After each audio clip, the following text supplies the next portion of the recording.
In the heart of New York's Fifth Avenue stands a mansion that looks like it was stolen from some European kingdom. Gothic spires rise toward the sky, marble staircases descend to the sidewalk, gilded details shimmer through towering windows. Frank Woolworth built this palace to prove his worth to the world, the man who turned nickels and dimes into an empire of hundreds of stores. He filled it with European marble and carved wood. He hosted receptions for hundreds of guests who came out of curiosity but never respect. Beneath the gilding, secrets festered that destroyed every generation. Madness, suicide, loneliness in rooms designed for triumph. His daughter broke under the weight of his ambitions. His granddaughter squandered millions and died penniless. The mansion was supposed to be a monument to success. Instead, it became something else. A trap, a tomb, a place where dreams went to die. Frank Woolworth was born on the 13th of April, 1852, in Rodman, New York, a tiny farming community in the northern part of the state near the Canadian border. His father owned a small farm that never produced enough to lift the family above subsistence level. The soil was poor, the growing season short, the work relentless, and the rewards meager. Young Frank hated every aspect of it. He was a sickly child, prone to respiratory infections that left him bedridden for weeks at a time. His parents saw little future for him beyond helping with chores he could barely manage. The family struggled constantly with debt. Frank wore hand-me-down clothes that never fit properly. He watched his mother stretch meals that were already inadequate. The shame of poverty marked him early and deeply. At 16, he left the farm to work as a store clerk in nearby Watertown. The position paid nothing for the first 3 months. It was an apprenticeship designed to teach retail basics, while the employer got free labor. Frank slept in a room above the store and survived on whatever meals the owner's wife provided. He failed at first. His health broke down again. He returned to the farm, defeated and humiliated. The experience confirmed what he already suspected. He wasn't suited for physical work. His future, if he had one, would come from commerce. In 1873, he tried again. Another store, another apprenticeship. This time he stuck with it. He learned to arrange displays, to interact with customers, to track inventory. He discovered he had a talent for understanding what people wanted and how to present it to them. But talent didn't translate to advancement. Store owners viewed clerks as interchangeable labor. Woolworth worked for years without meaningful promotion or salary increases. He watched less capable men move ahead through family connections or social standing he didn't possess. By his mid-20s, he was still earning barely enough to survive. He married Jenny Creighton in 1876. They moved into modest rented rooms. Any hopes of starting a family were complicated by the reality that he couldn't support one.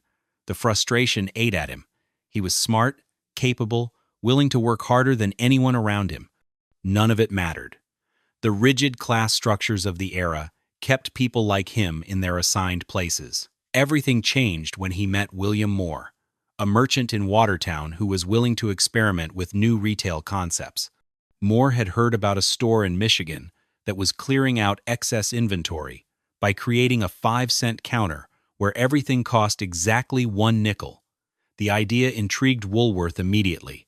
Most stores at the time kept merchandise behind counters. Customers had to ask clerks to retrieve items, then negotiate prices that varied based on the clerk's assessment of what the customer could afford to pay. The process was slow, uncomfortable, and inefficient. A fixed-price counter changed everything. Customers could see the merchandise directly. They knew the cost before asking. No negotiation was necessary. Moore let Woolworth try it in February 1878. They set up a 5-cent table at the front of the store with items marked at the single price. Woolworth arranged the goods carefully, making sure everything looked appealing and accessible. The table sold out in hours. Customers loved the clarity and the bargain prices. Moore was impressed but cautious. One successful day didn't prove the concept could sustain an entire store. Woolworth saw something Moore didn't. If a 5-cent table worked, an entire store of fixed-price goods could work even better. The key was volume. Sell enough items at small margins and the profits would accumulate. He convinced Moore to fund an experiment. In June 1878, they opened a great 5-cent store in Utica, New York. Woolworth stocked it with simple household items priced at exactly 5 cents. Needles, thread, pans, toys, soap. The store failed within 3 months. Utica was the wrong market.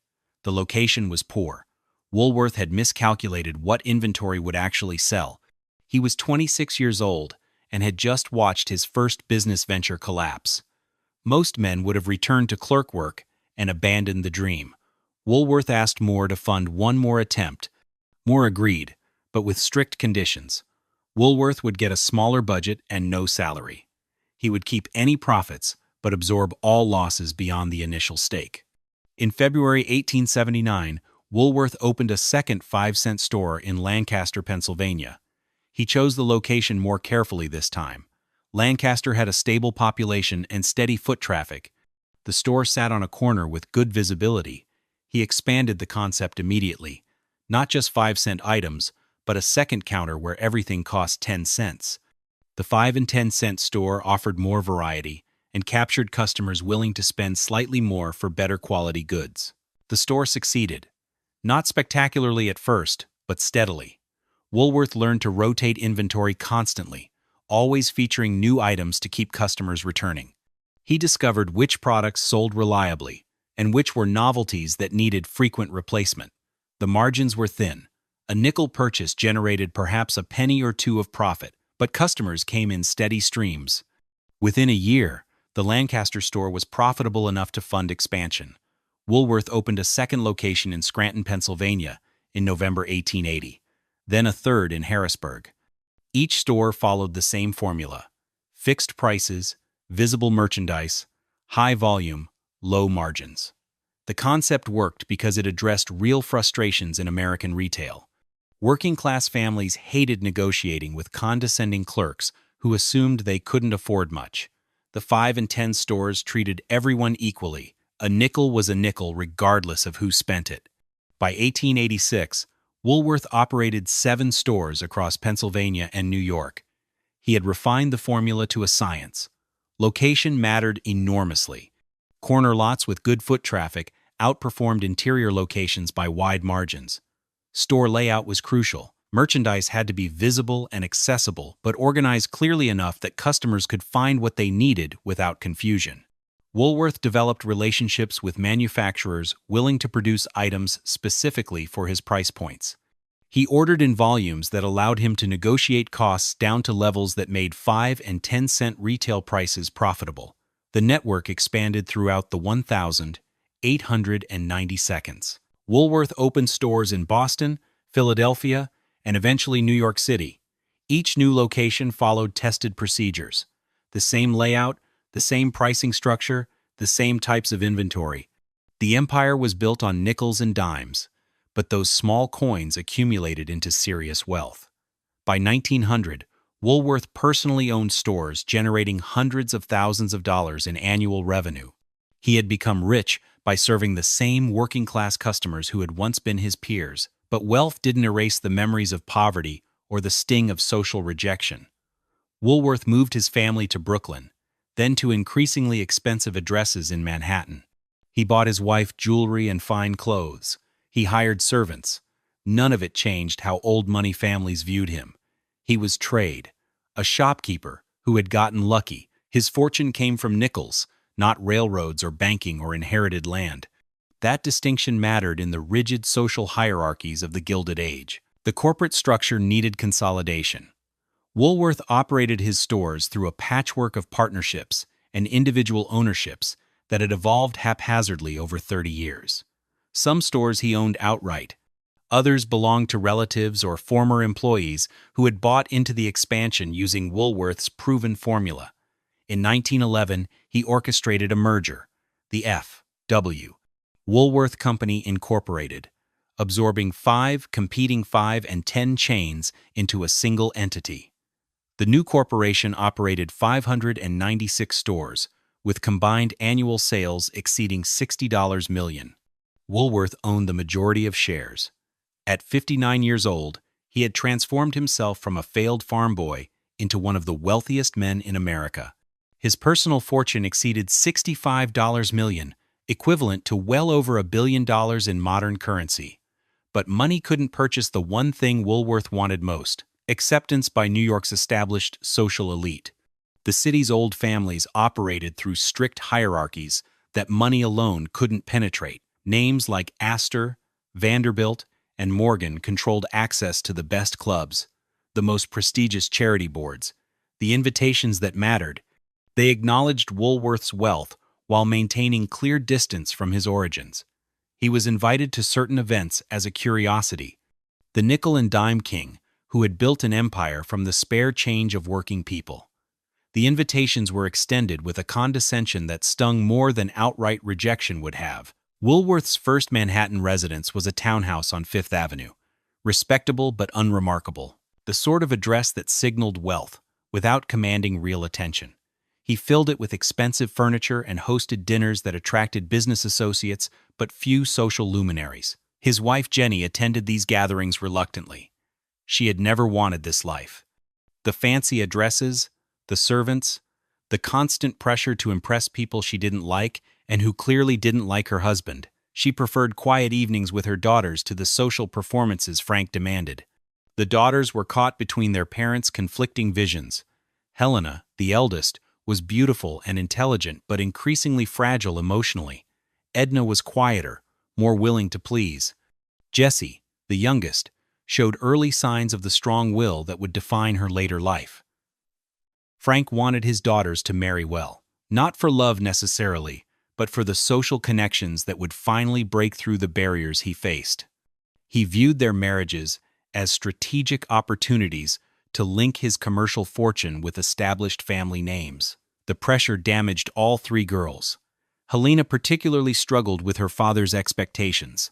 She was sensitive and artistic, qualities her father viewed as weaknesses that needed correction through discipline and proper marriage. By 1910, Woolworth had concluded that his townhouse would never serve his ambitions adequately. The address was good, but the structure was ordinary. He needed something that would force New York society to acknowledge him on his terms.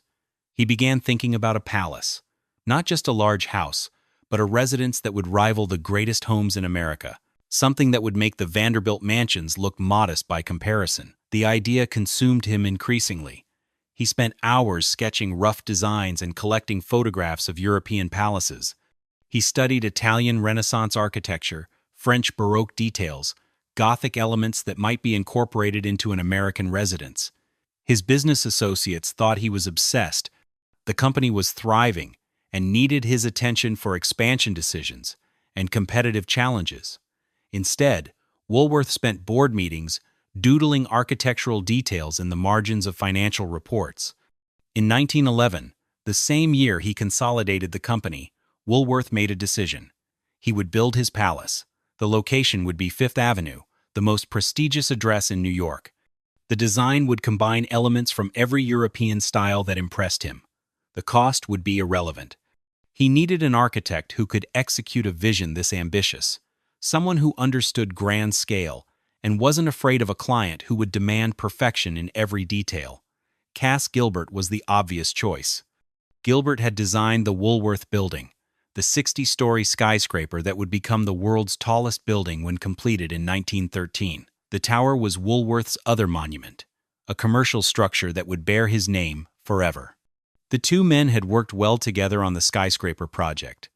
Gilbert understood Woolworth's need for grandeur, but could translate it into architecture that actually functioned. He didn't dismiss Woolworth's ideas as the fantasies of an unsophisticated merchant. He listened, refined, and delivered. Woolworth approached Gilbert in early 1912 about the mansion project.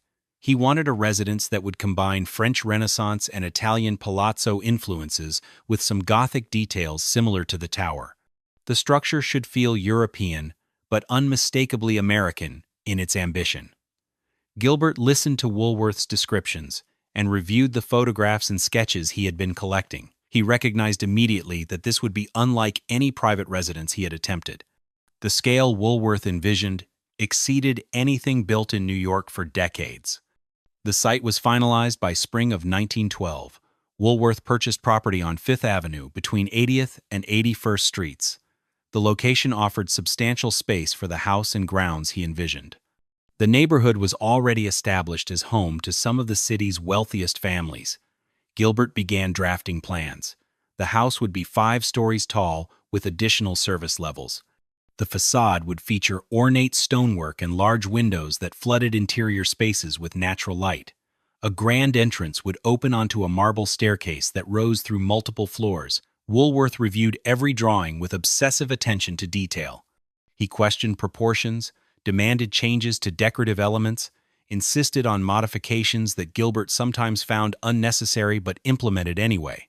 The client was paying for exactly what he wanted. The estimated cost climbed as the design evolved. What had started as a $1 million project expanded to $2 million, then $3 million. Woolworth didn't care. He had more money than he could spend in his lifetime. This house would be his legacy, more permanent than any retail empire. He wanted the finest materials available regardless of origin. Rare marbles from Italy and France, woods from South America, decorative elements carved by European craftsmen who still practiced techniques from earlier centuries. If something couldn't be found in America, it would be imported. Gilbert worried about the timeline and logistics. Sourcing materials from multiple continents while managing construction in Manhattan would create delays and complications. Woolworth insisted everything proceed exactly as planned. Delays were acceptable. Compromises on quality were not. By late 1912, construction was ready to begin. The site was cleared and foundations prepared. Workers would arrive by the hundreds as the project ramped up.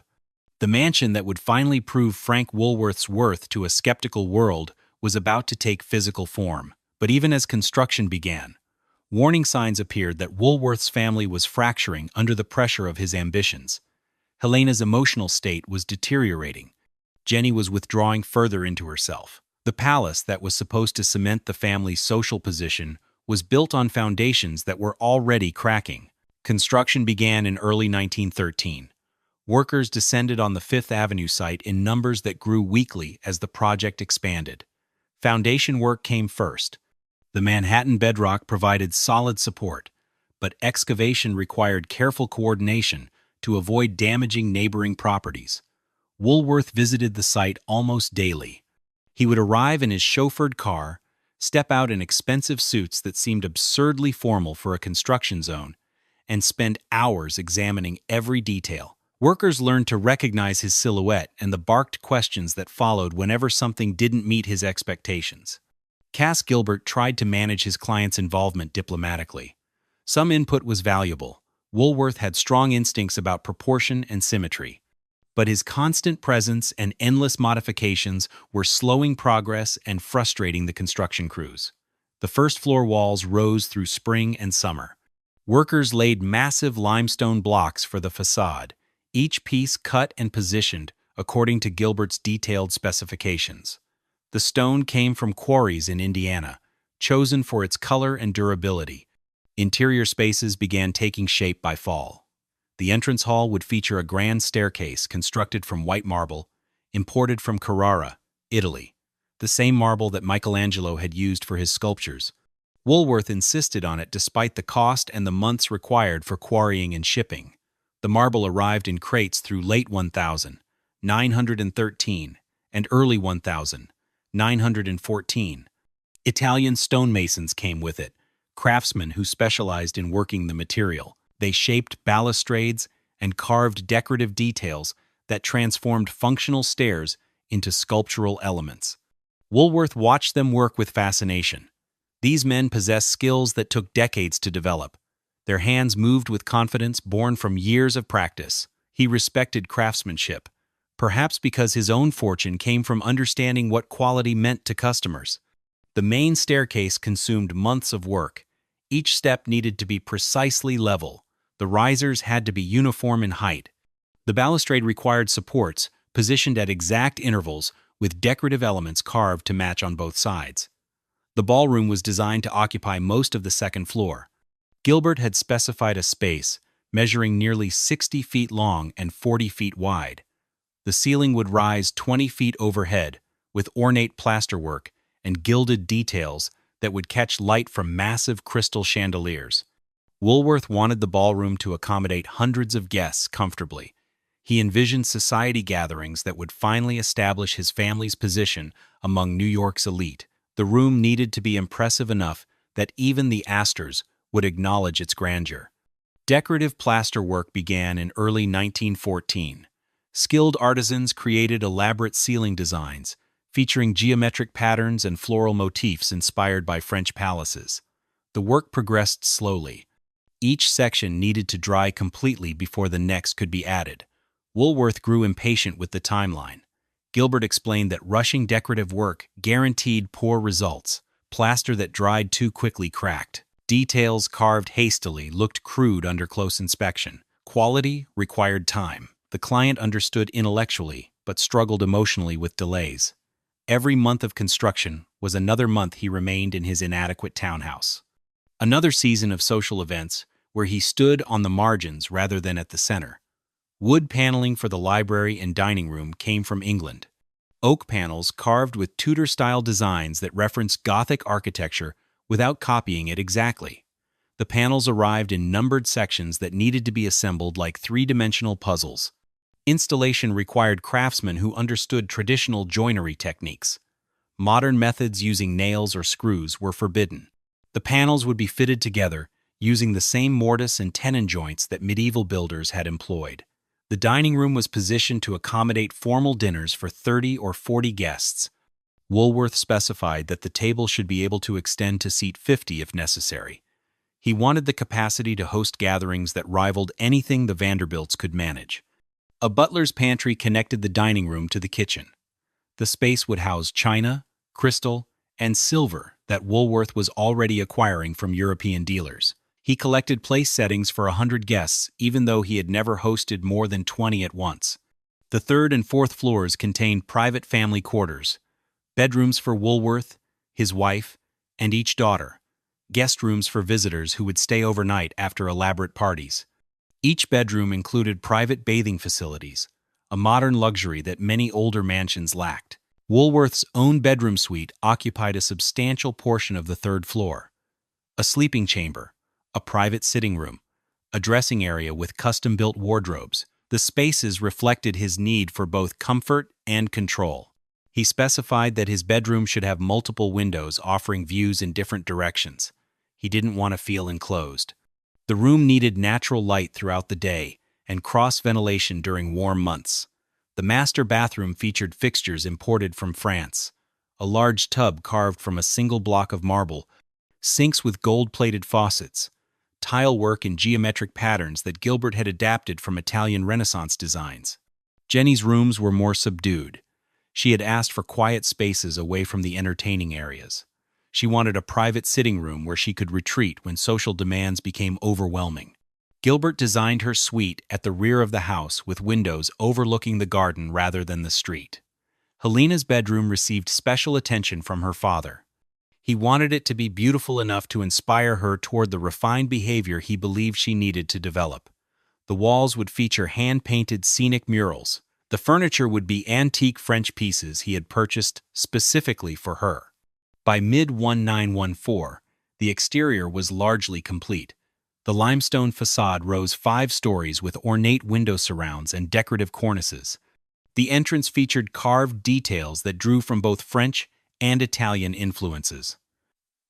Passers-by stopped to stare at the emerging structure. Interior work continued through 1915. Electricians installed wiring throughout the house.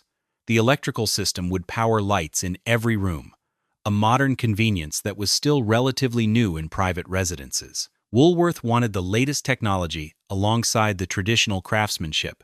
Heating systems required extensive planning.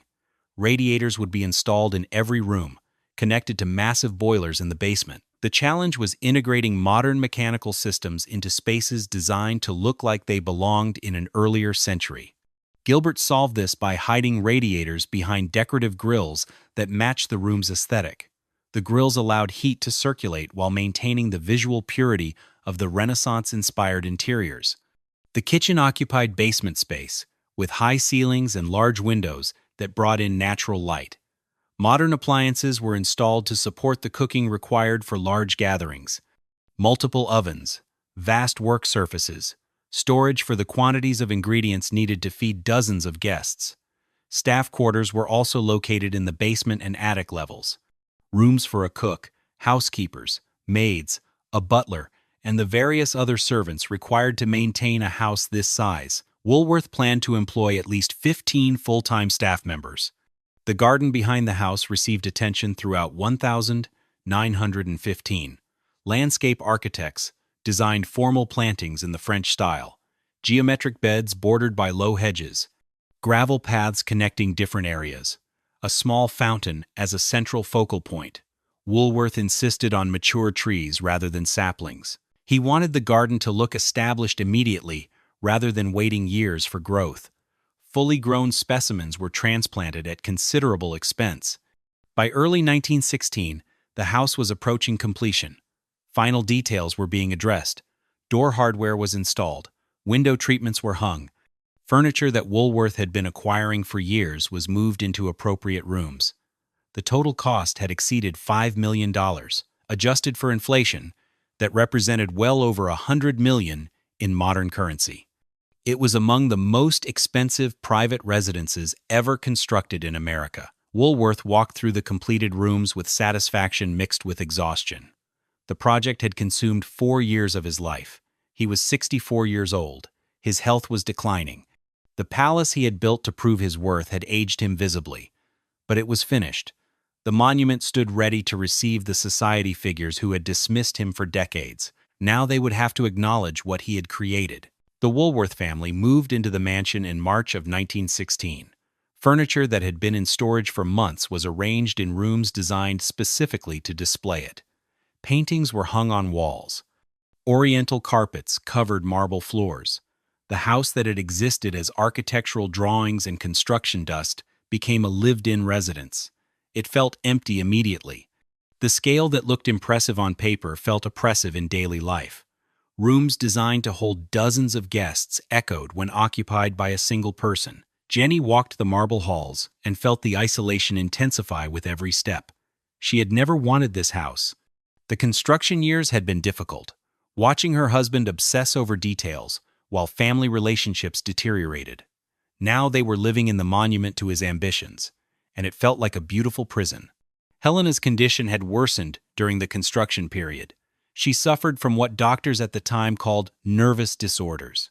Modern diagnosis would likely identify depression and anxiety, possibly bipolar disorder. But in 1916, mental illness was poorly understood and often hidden by families who considered it shameful. Frank refused to acknowledge the severity of his daughter's struggles. He insisted she simply needed discipline and proper social training. The painted murals in her bedroom were supposed to inspire refined sensibilities. Instead, they seemed to mock her inability to meet his expectations. Woolworth planned a grand opening reception for May of 1916. He sent invitations to everyone who mattered in New York society: the Astors, the Vanderbilts, prominent bankers, industrial magnates, cultural figures. This would be the moment when they finally recognized what he had built. The responses disappointed him. Many declined with polite excuses.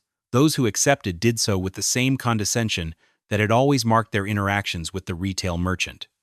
They would attend out of curiosity to see the nickel and dime palace, not to honor its owner. The reception took place on a warm evening in mid-May. Approximately 200 guests arrived over the course of several hours. They marveled at the marble staircase and the ballroom's gilded ceiling. They admired the French furniture and the Italian paintings. They complimented Woolworth on his taste while making clear through subtle signals that good taste and old money were different things entirely. Woolworth moved through the crowd accepting congratulations that felt hollow. He had spent $5 million to create a house that would force recognition. Instead, he had built an expensive stage for the same social dynamics that had always excluded him. Jenny stood beside him when required but retreated to her private rooms as soon as it was socially acceptable. She hated these gatherings. The forced smiles, the careful conversations, the knowledge that most guests were critiquing everything they saw. Helena attended briefly but became overwhelmed by the crowd and the noise. She left early, taking refuge in her painted bedroom where the murals seemed to close in around her. The evening ended with polite departures. Guests thanked the Woolworths for a lovely event. Then they climbed into their cars and returned to their inherited mansions, confident that no amount of retail money could purchase genuine belonging. Woolworth stood in his empty ballroom after the last guest departed. Servants were already cleaning, removing glasses and plates, restoring order. He had achieved exactly what he set out to do. He had built a palace that rivaled anything in New York, and it had changed nothing about how he was perceived. The following weeks established patterns that would persist for the rest of Woolworth's life. He went to his office daily, managing the empire that continued to expand. He returned home to a house too large for the family that occupied it. He ate formal dinners in the dining room designed for 30, while often only 3 or 4 people sat at the extended table. Family tensions that had been building for years became impossible to ignore in the new setting. Helena's mental state continued to decline. She spent long periods in her room, sometimes refusing to eat or speak to anyone. Doctors were consulted. Various treatments were attempted. Nothing helped significantly. Edna tried to maintain peace between her father and her increasingly fragile sister. She was the mediator, the one who smoothed conflicts and made excuses. The role exhausted her emotionally, but someone had to hold the family together. Jessie, the youngest, was developing a rebellious streak. She resented her father's attempts to control her social life and marriage prospects. She wanted to make her own choices about whom she would marry and how she would live. The conflicts between them grew more frequent and more bitter. Woolworth retreated into his work. The stores provided clear metrics of success: sales figures, profit margins, expansion into new cities. The business responded to his efforts in ways his family never did. But the mansion consumed resources at an alarming rate. The annual operating costs approached $100,000. Staff salaries, utilities, maintenance, property taxes, the expenses were endless and unavoidable. The house required constant attention to prevent deterioration. Marble needed cleaning and polishing. Wood paneling required treatment to prevent warping and humidity. The heating system needed regular maintenance. Gardens demanded year-round care. Woolworth hired more staff to manage it all. A head butler oversaw household operations. Multiple maids handled cleaning. A chef and kitchen staff prepared meals. Groundskeepers maintained the gardens. The mansion employed more than 20 people full-time. He had built something that required an army to maintain. The house owned him as much as he owned it. Social events continued, but with diminishing frequency. Woolworth discovered that hosting parties in a palace didn't automatically make them successful. Guests still came out of obligation or curiosity rather than genuine friendship. The conversations remained superficial. The connections he sought never materialized. His health began declining noticeably by 1917. He was 65 years old and had driven himself relentlessly for decades. The stress of building the mansion and watching it fail to deliver what he wanted took a physical toll. He developed persistent dental problems that plagued him for the rest of his life, infections that required repeated treatments, pain that made eating difficult. The condition reflected larger issues with his overall health that doctors struggled to address effectively. His mood darkened. Business associates noticed increased irritability. He made decisions impulsively and second-guessed himself constantly. The confidence that had built an empire was eroding under the weight of personal disappointments. At home, he wandered the marble halls late at night when he couldn't sleep. The house that was supposed to be his triumph felt like a mausoleum. Beautifully decorated rooms that nobody used, spaces designed for gatherings that rarely happened, a monument to ambitions that had proven hollow. Jenny watched her husband deteriorate and felt helpless to stop it. She had warned him years earlier that a bigger house wouldn't solve the problems that troubled him. He hadn't listened. Now they were both trapped in his expensive mistake. Helena's condition reached a crisis point in early 1918. She suffered a complete breakdown that required hospitalization. The details were kept private, hidden from society and even from extended family. Mental illness was something wealthy families concealed, not discussed. Woolworth blamed himself while simultaneously refusing to acknowledge his role in her suffering. He had pushed her too hard toward social success she never wanted. His expectations had crushed someone too sensitive to bear their weight, but admitting that would require confronting truths about himself he wasn't willing to face. World War I brought temporary distraction from Woolworth's personal troubles. The conflict created supply challenges for the retail chain. European imports became difficult or impossible to obtain. Prices rose sharply for many categories of merchandise. Managing inventory and maintaining profit margins required constant attention. The war also changed social dynamics temporarily. Old money families who had looked down on retail merchants now found themselves sitting on charity boards alongside people like Woolworth. The crisis demanded cooperation that transcended peacetime social boundaries. Woolworth contributed substantially to war relief efforts. He donated money to the Red Cross and other organizations. He organized fundraising events at the mansion, gatherings that brought together business leaders and society figures for a common purpose. These wartime events were different from his earlier social failures. People attended with genuine purpose rather than obligation or curiosity. The cause mattered more than the host. For a brief period, Woolworth experienced something resembling the acceptance he had sought for decades. But the underlying problems in his family continued to deteriorate. Helena remained institutionalized through much of 1918 and into 1919. The doctors offered little hope for significant improvement. Her condition was chronic, they explained. She would require care for the rest of her life. Woolworth visited her occasionally but found the encounters devastating. His daughter barely recognized him during some visits.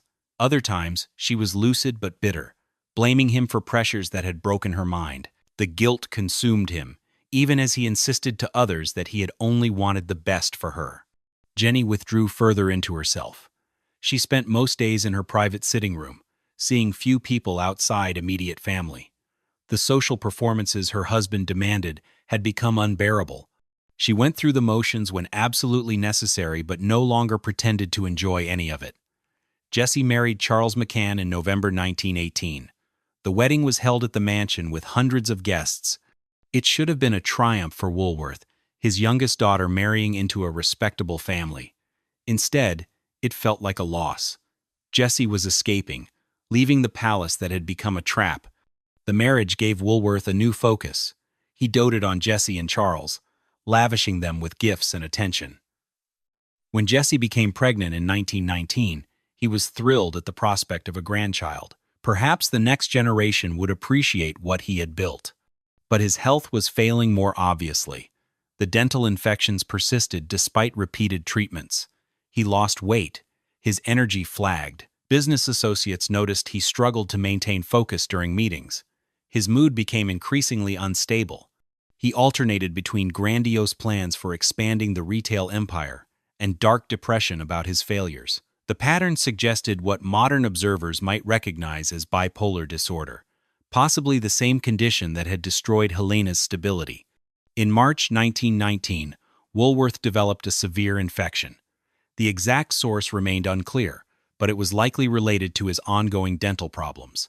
Bacteria entered his bloodstream, causing sepsis that antibiotics, not yet discovered, could not treat. He spent weeks confined to his bedroom in the mansion. Doctors visited daily but offered little beyond pain management. Medical science in 1919 had few tools to address systemic infections. Woolworth drifted in and out of consciousness. During lucid moments, he asked about the business and about Helena. He worried about what would happen to the mansion after his death. Who would maintain it? Would his daughters want to live there?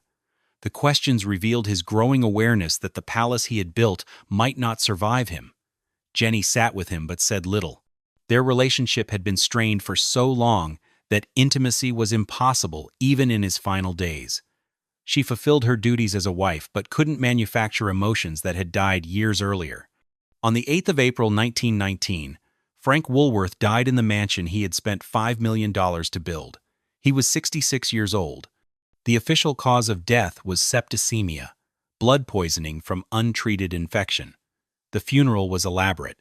Hundreds attended, including many of the society figures who had never fully accepted him in life. They came to pay respects to his business achievements while maintaining the same social distance they had always kept. Newspapers published extensive obituaries celebrating Woolworth as a retail pioneer who had revolutionized American shopping. The 5 and 10 concept had made quality goods accessible to working families across the nation. Hundreds of millions of dollars in merchandise had passed through his stores. The mansion received mention but was described primarily as evidence of his wealth rather than his taste. Writers noted the Italian marble and French furniture, but implied that such displays were typical of nouveau riche merchants trying to buy respectability. Helena was not mentioned in most accounts.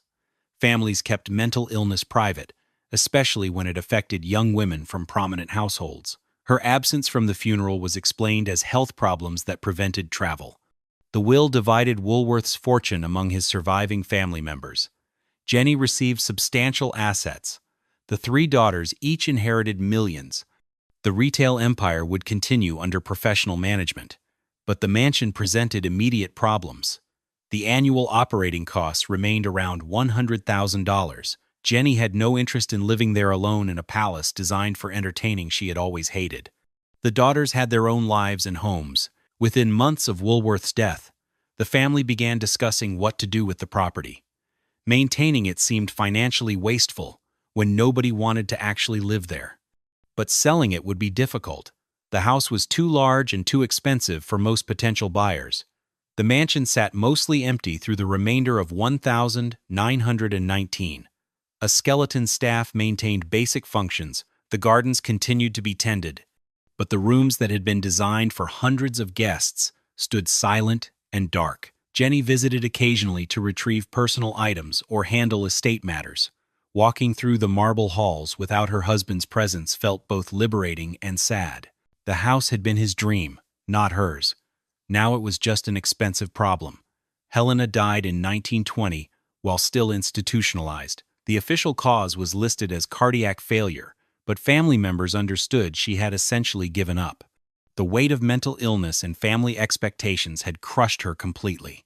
She was 42 years old. Her death was kept quiet. A small funeral attended only by immediate family. No obituary in the major newspapers. The Woolworths buried their daughter and their shame together, hoping both would be forgotten. Woolworth's granddaughter, Barbara Hutton, was born to Edna in November 1912. She would grow up to become one of the most famous and tragic figures of the mid-20th century. The curse of Woolworth wealth would pursue her throughout her life, manifesting in failed marriages, substance abuse, and the same emotional fragility that had destroyed Helena. But in 1920, Barbara was just a child, unaware of the darkness that ran through her family line like a genetic flaw transmitted along with the fortune. The mansion stood as a physical manifestation of everything wrong with Frank Woolworth's understanding of success. He had believed that wealth and impressive possessions would earn respect and acceptance. He had been wrong. The palace he built was magnificent and empty and suffocating. The F.W. Woolworth Company continued operating successfully after its founder's death. Professional managers ran the retail empire using systems Woolworth had developed over decades. Stores kept opening. Sales remained strong through the prosperous 1,920 seconds. But the business faced increasing competition. Other retailers had studied Woolworth's formula and launched their own fixed-price chains. The 5 and 10 concept was no longer revolutionary. It was standard practice being executed by dozens of companies. The Woolworth Building, the 60-story skyscraper that had been the world's tallest when completed in 1913, remained a more enduring monument than the mansion. The tower housed offices for the corporate headquarters and generated rental income from other tenants. It was beautiful and functional, representing Woolworth's business acumen in ways the residents never could. The mansion, meanwhile, presented escalating problems. Jenny Woolworth had no intention of living there. She moved to a smaller, more manageable home and left the palace largely empty. The costs of maintaining a vacant property were staggering. The retail company's board considered options. They could sell the mansion, but finding a buyer would be difficult. They could convert it to another use, but the design was so specific to residential purposes that adaptation seemed impractical. They could demolish it and sell the land, but destroying such a recently completed structure felt wasteful. The house sat empty through most of the 1,920 seconds. A minimal staff kept it from falling into disrepair. The gardens were maintained at a basic level, but the building was clearly not being used for its intended purpose. Potential buyers occasionally toured the property. Wealthy families considered whether they could adapt it to their needs. The reactions were consistently negative. The house was too large, too expensive to operate, and too closely associated with Woolworth's failed social ambitions. The Great Depression that began in 1929 eliminated whatever slim chances existed for selling the mansion at a reasonable price. Real estate values collapsed. Wealthy families who might have afforded the property in prosperous times were now struggling to maintain what they already owned. The Woolworth Company was also suffering. Consumer spending dropped precipitously. The nickel and dime stores that had thrived when working families had spare change now watched those same customers cut purchases to absolute necessities. Revenue fell sharply. Profits vanished. Maintaining an expensive vacant mansion made no sense under these circumstances. In 1931, the company put the property on the market at a drastically reduced price. They would accept almost any reasonable offer just to eliminate the ongoing costs. No buyers emerged. The mansion sat unsold through the worst years of the Depression. The property became an embarrassment, a white elephant that nobody wanted even at bargain prices. Preservation groups discussed whether the house had historical significance worth protecting. The architecture was impressive, certainly. Cass Gilbert was a respected architect, but the building was barely 15 years old. It lacked the historical patina that made older structures worth preserving. The artistic and cultural value was harder to assess. The interiors featured quality craftsmanship and expensive materials. But did that make it culturally significant? Or was it just an expensive vanity project by a merchant who had more money than taste? The debates continued without resolution. Meanwhile, the mansion deteriorated from neglect. Water damage appeared in some rooms. Paint began peeling. The gardens grew wild without regular maintenance. By the mid-1930 seconds, demolition was being seriously discussed. The land was valuable even if the structure wasn't. Fifth Avenue real estate could be redeveloped into apartment buildings that would generate income rather than consuming it. Architectural historians protested. Cass Gilbert had died in 1934, making the mansion one of his final major works. Destroying it would erase an important example of his residential design. The argument had merit, but insufficient support to prevent demolition. In 1937, the Woolworth Company received an offer from a developer who wanted to tear down the mansion and build luxury apartments on the site. The price offered was well below the property's theoretical value, but it would end the financial drain. The company was prepared to accept when preservationists mounted a last-minute campaign. They argued that the mansion should be converted to institutional use rather than demolished. A museum, perhaps, or a private school, something that could utilize the grand spaces while preserving the architecture. The campaign delayed the sale but didn't produce an alternative buyer. No institution had the resources to purchase and maintain the property. The Depression had devastated charitable giving. Museums and schools were cutting budgets, not expanding facilities. World War II intervened before the sale could be finalized. The developer withdrew his offer, citing uncertainty about wartime construction restrictions and material availability. The mansion remained unsold and increasingly dilapidated. During the war years, portions of the building were used for civil defense purposes. Air raid wardens met in some rooms. Storage for emergency supplies filled others. The use was temporary and did nothing to address the fundamental problem of what to do with the property long-term. Jenny Woolworth died in 1924, relatively early in this saga. She never had to witness the full extent of her husband's mansion becoming an unsolvable problem. Her daughters inherited portions of the estate, but wanted nothing to do with the Fifth Avenue property.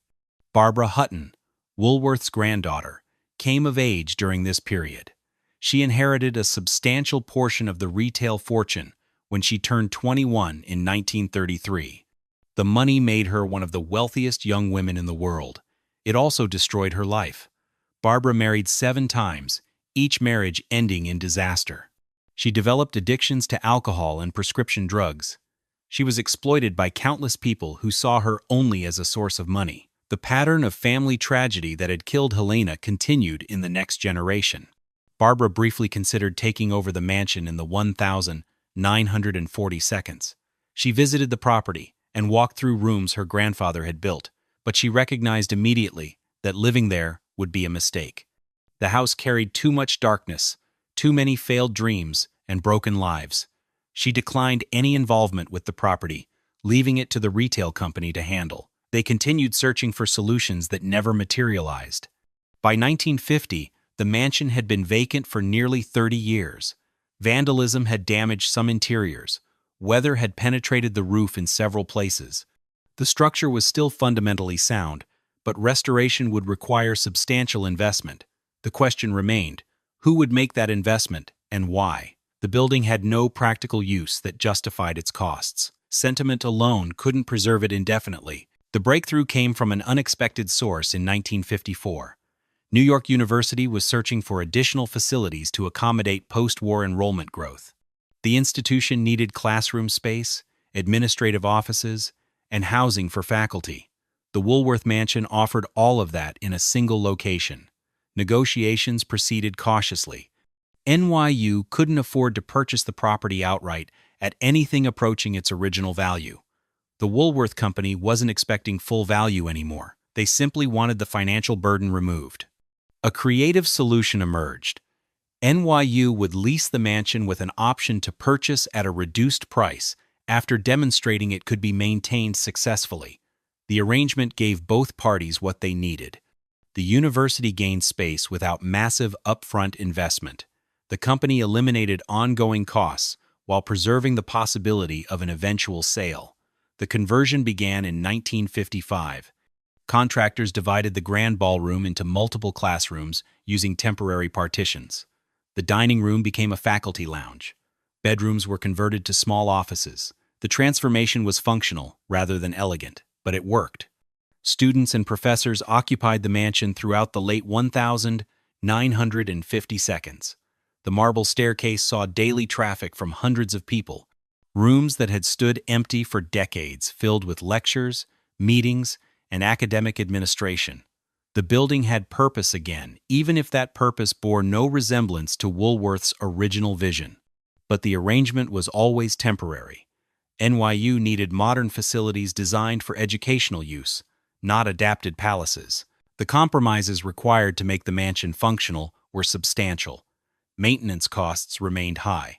The university began planning new construction that would eventually replace the Woolworth property. By 1960, NYU had decided not to exercise its purchase option. The mansion had served its purpose as temporary space during a growth period. Now the university was moving forward with purpose-built facilities elsewhere. The Woolworth Company found itself back where it started. The property was vacant again. The brief period of institutional use had at least maintained the structure and prevented further deterioration. But the fundamental question remained unanswered. Preservation battles intensified during the 1,960 seconds. New York was losing historic buildings rapidly to development pressure. Architectural historians argued that significant structures from the early 20th century deserved protection, even if they weren't colonial landmarks or Victorian masterpieces. The Woolworth Mansion became a test case. It was barely 50 years old. Did it qualify for landmark status? The architecture was impressive, but derivative of European styles rather than distinctly American. The historical significance came primarily from Woolworth's business achievements rather than anything that happened in the house itself. The Landmarks Preservation Commission reviewed the property in 1963. Their assessment was mixed. The exterior had architectural merit. Cass Gilbert's reputation justified consideration.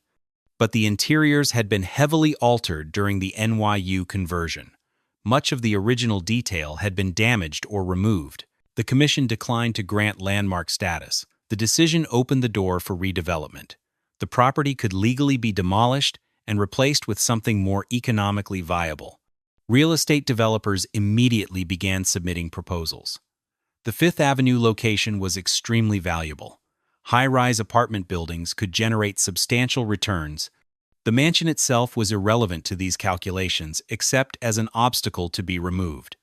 In 1965, a development company purchased the property with explicit plans for demolition.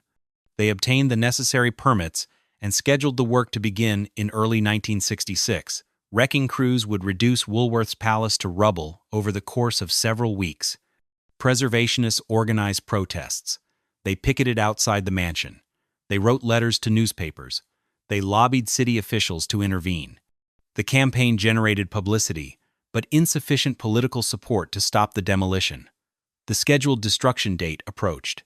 Equipment was staged nearby. Workers prepared to begin tearing down the exterior walls. The mansion that had survived decades of neglect and uncertainty appeared to have finally reached its end. Then, an unexpected buyer emerged. A private investment group made an offer that the developers found attractive enough to abandon their demolition plans. The exact terms weren't disclosed publicly, but the price was reportedly well below the property's development potential. The new owners announced plans to convert the mansion into luxury condominiums. The idea seemed improbable given the building's unusual configuration and the previous failures to find economically viable uses. But the investors insisted they could make it work. Conversion began in 1967. The project required completely reimagining the interior spaces. The grand ballroom was divided into multiple units. Large bedrooms became studio apartments. The marble staircase remained as a common area feature, but nearly everything else was altered dramatically.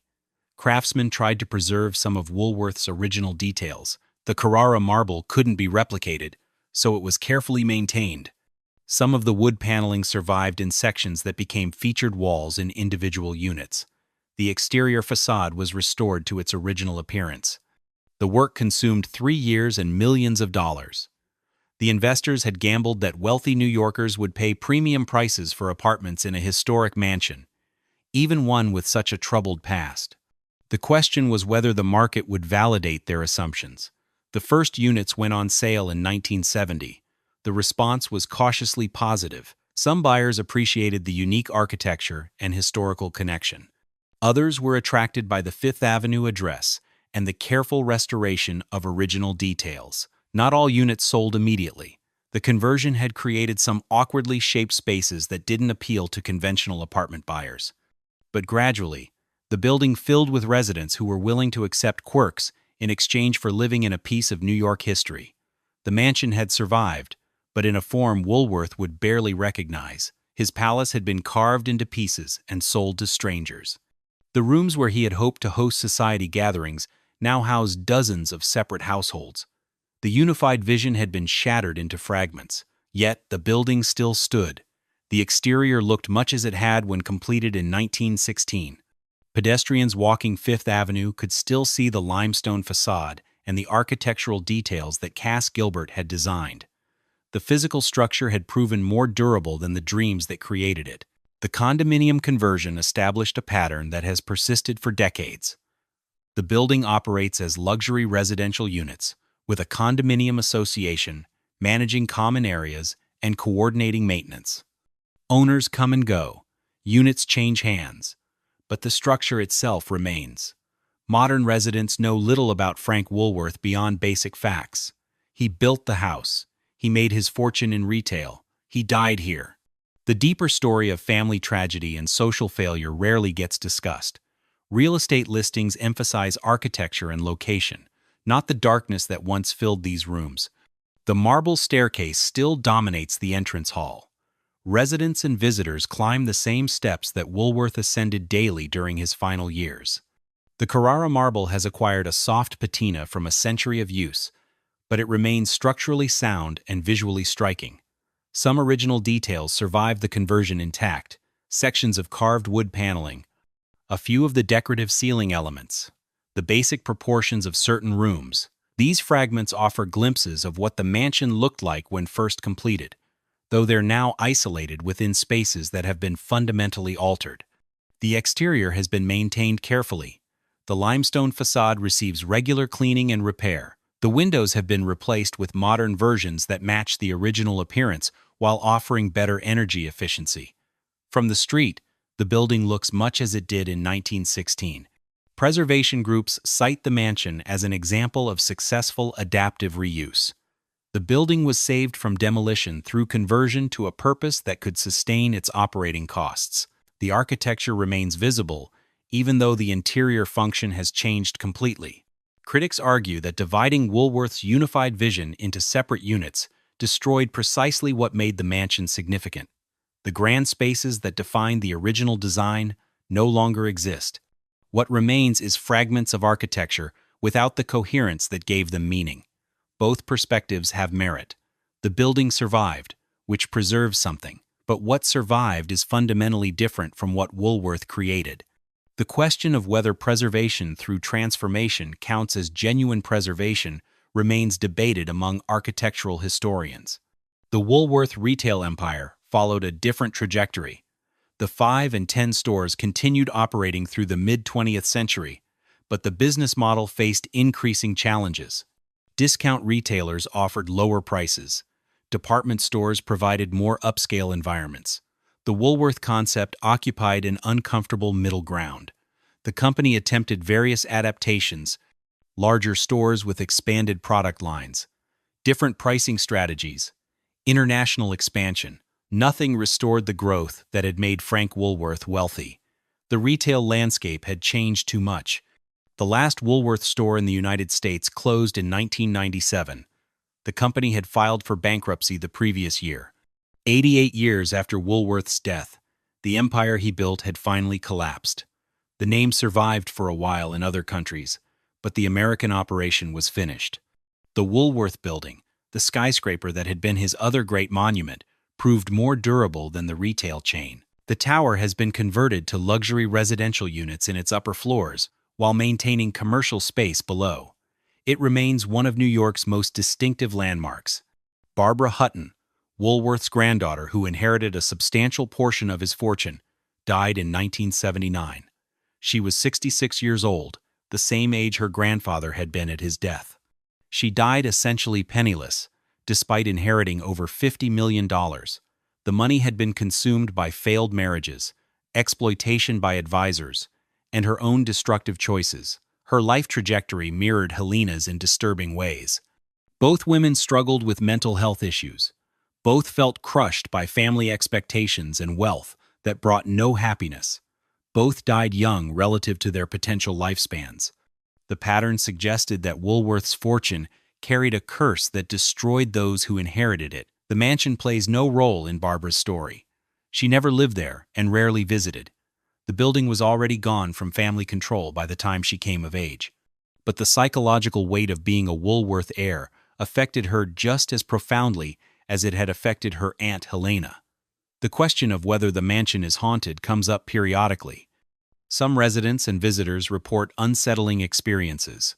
Footsteps in empty corridors, doors opening without explanation, a pervasive sadness in certain rooms that seems disconnected from any immediate cause.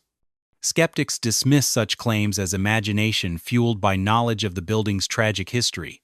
Believers suggest that Woolworth's restless spirit remains trapped in the palace that failed to deliver what he needed. The truth is unknowable and probably beside the point. What's certain is that the building retains an atmosphere that newcomers often find oppressive. The grandeur carries weight. The history presses down.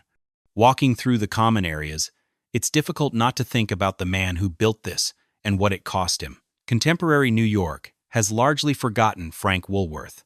His name appears on the building and occasionally in historical accounts of retail innovation. But he's not remembered the way Vanderbilt or Rockefeller or Morgan are remembered. His fortune was substantial but not generational. His monuments were impressive but not enduring in their original form. The mansion stands as his most visible remaining legacy in residential architecture.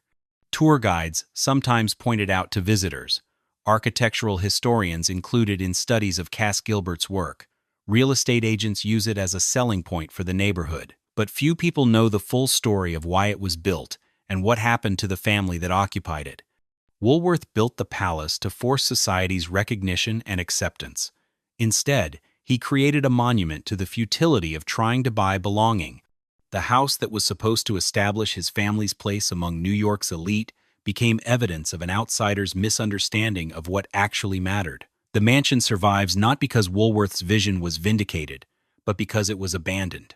Only when the building stopped being a private palace and became divided residential units did it find sustainable purpose. The transformation that enabled survival was exactly what Woolworth would have considered failure. The dark secrets are largely forgotten now. Helena's breakdown and institutionalization, the family's disintegration, Woolworth's lonely death in rooms designed for triumph, Barbara Hutton's tragic life trajectory. These stories exist in historical records but rarely enter contemporary awareness. What remains is the architecture, the limestone facade, the Carrara marble staircase, the fragments of carved detail that survived conversion. These physical elements persist, while the emotional weight that created them has dissipated. The house has outlasted the darkness that built it. Whether that counts as victory or just survival depends on perspective. The building still stands, which is more than can be said for most Gilded Age mansions. But it stands as something completely different from what its builder intended. The palace became apartments. The monument became real estate. The dream became just another property changing hands through normal market transactions. Frank Woolworth wanted to build something that would last forever and force recognition of his achievements. He succeeded at the first goal and failed completely at the second. The mansion endures, but as a testament to the limits of what wealth can accomplish rather than its power.